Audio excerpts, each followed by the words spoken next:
পিছন দিকটা এসে ধরছে হরিণ হরিণ ওই বাবা চলে যাচ্ছে কিন্তু আবার যা তাহলে কিন্তু বাদর বলা আবার দেবে কামড়।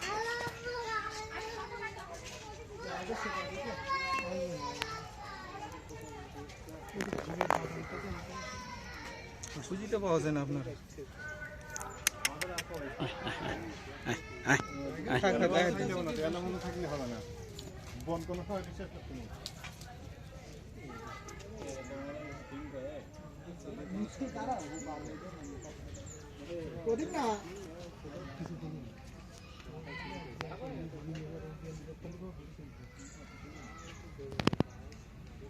আমার সোনার বাংলা